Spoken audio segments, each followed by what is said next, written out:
spot. One of the neat things that Terry has done this year is, in honor of our 60th anniversary, he has taken on his own initiative to raise dollars and do special fundraisers on Sunday nights to benefit the boys and girls home, and we are really appreciative of that.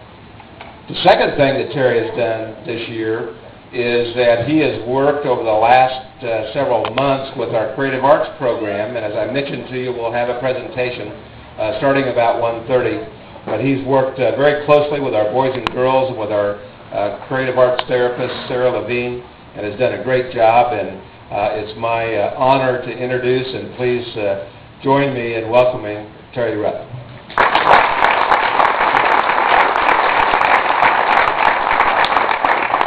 I'm going to put my watch up here so I keep it about 5-7 minutes.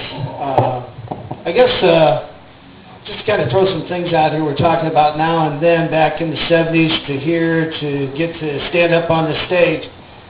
It's kind of cool. If anybody knows who Zig Ziglar is, to stand up here and talk to people is definitely a life's dream, and to come back after so many 30-some-odd years and to be able to stand up here and talk to y'all alumni and staff and people like that, it's pretty exciting.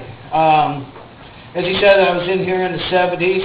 I had already been into a few different boys' homes, group homes, foster homes, had been through the system quite a bit. I was adopted. It had been labeled hyperactive. I've been thrown on the medicines they were experimenting with in the 60s. Just a lot of different things. So by the time I came here, I'm from Dubuque, Iowa. I had happened to come up here through a person named Leo Hickey, who has now since passed on. He was my probation officer. Probably one of the most awesomest men that I had. He was my father figure as we went through. But he brought me up to his place, drove me up in his car. We came up here. I had been in kind of a little bit of a stink. Had borrowed a couple cars, borrowed a little money, done a few things that were, we'll just say, less than scrupulous. And so I come up here. We had 6 levels back then. I usually stayed within 3 to 4. We had 13 different horses, which was awesome. I mean, it was a big part of it, but we had a great staff. We had a great organization. A lot of the things that I learned up here was just learn how to be myself and how to be comfortable with myself, and to try to learn how to set goals. I mean, if you look at the world we live in now and the world that we lived in then, it's a little bit different. It's a little bit more of a challenge. But you figure each and every one of these guys, Doug and Tom and Judy and all these people that have helped these kids throughout the ages, the more that they help these kids, some of them come back like me, haven't stolen a car in a long time, make my own money, try to keep the other people from getting it. But a lot of this I owe to them, because just kind of a side note, I spent a year and a half here. As I said, I'm from Dubuque, Iowa, and these guys chose to send me back to Dubuque, Iowa.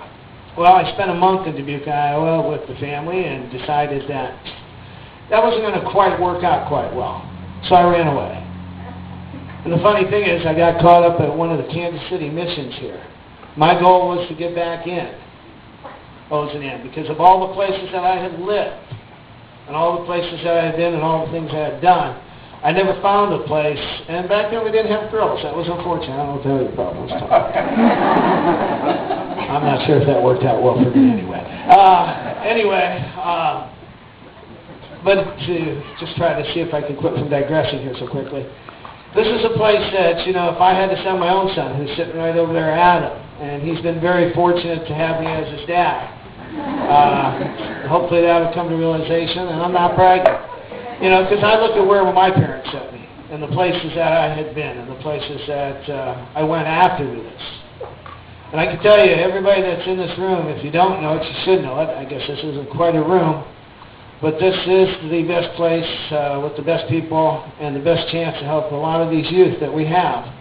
Because even just like myself, who came here 30 years ago, hopefully I'll get to touch a few of these kids, and that's what I'm here doing with the dancing and hopefully with the speaking thing and a lot of the other things I'm doing with these kids. Because all in all, they are our future. And if we keep helping them help each other, they're going to help more. And I'm excited to see where this place is going. Again, I appreciate everybody, and I think I'll just leave it like that. Thank you so much.